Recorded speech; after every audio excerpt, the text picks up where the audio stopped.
All right, let's talk about something that, let's be honest, kind of trips everybody up. How much life insurance do you actually need? It feels like this huge, impossible number to figure out, but I promise there's a really logical way to find your answer.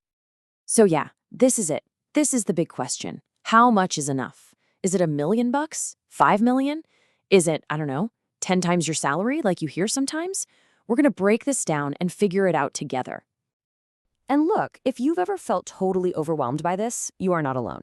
It's a tough one, mostly because it makes us think about stuff we'd rather not. But here's the good news. Financial planning has already created some really clear, established ways to get to a real, solid answer. So let's jump in. When you boil it all down, there are really two main ways of thinking about this. The first is what's called the human life value approach. This one basically asks, what's the total economic value of all the money I'm going to earn in the future? The second one, the needs approach, asks a totally different question. It asks, what will my family actually need to get by and thrive after I'm gone? They sound kind of similar, but trust me, their focus is worlds apart. Okay, so let's dig into that first method, the one that's all about calculating your economic value. Think about it like this. If you owned a machine that spit out, say, $100,000 every single year, you'd insure that machine for what it's expected to produce, right?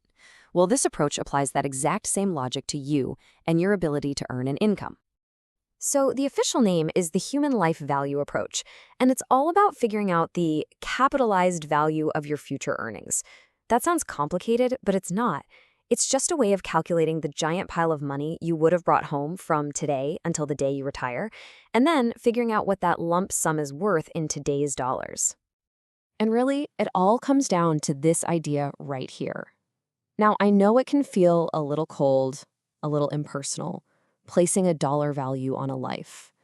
But from a purely financial perspective, that's what this is. It's about quantifying the financial hole that would be left behind based only on the income that would just vanish. So, how does the math actually work? Well, it's basically a three-step process. First up, you estimate all the money you expect to make between now and retirement.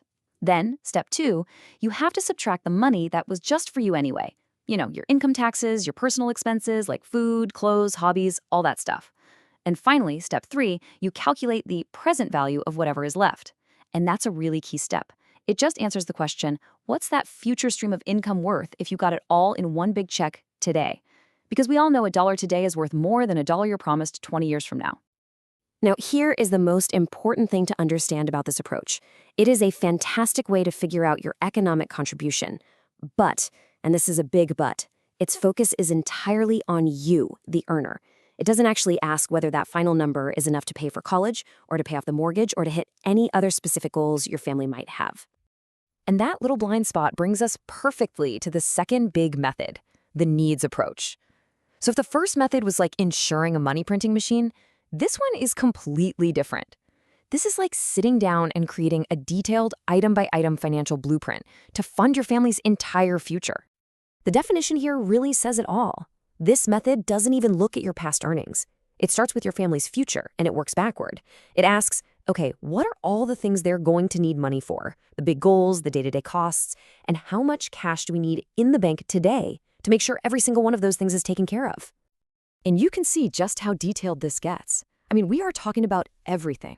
It covers the immediate stuff, the lump sums you'd need right away, like final expenses and wiping out all debt. Poof, the mortgage is gone. It also creates a brand new emergency fund. But then it goes long-term. We're talking about college funds, a steady income for your spouse while the kids are still at home, and even enough to make sure your surviving spouse can actually retire someday. It is incredibly thorough.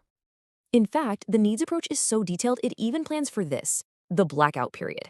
This is a huge financial gap that so many people miss. See, Social Security survivor benefits for a child stop when they turn 18, but the surviving parent, they might not be eligible for their own retirement benefits for decades, maybe until their 60s.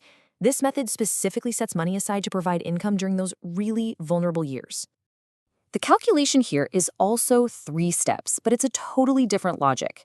First, you add up the total price tag for all those needs we just looked at. That's your big number, your total capital requirement. Second, you add up all the money your family would already have on hand. You know, savings, investments, any insurance you already have. Finally, you just subtract what they have from what they need. And that difference, that's it. That's the insurance gap you need to fill. Simple as that.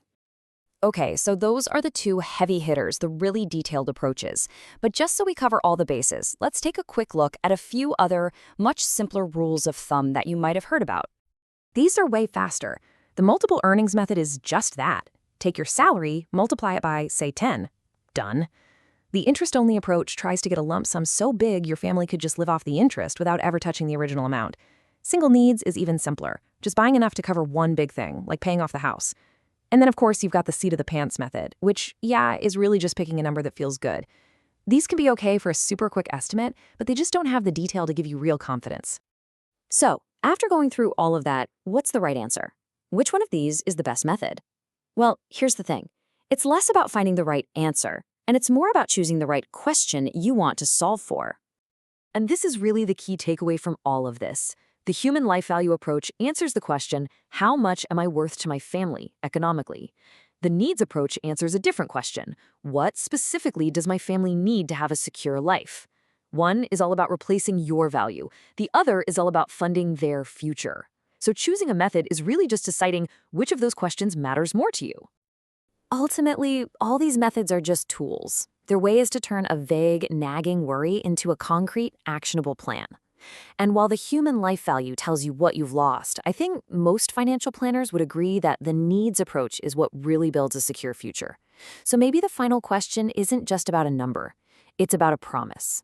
What does that promise, that peace of mind, really look like for your family?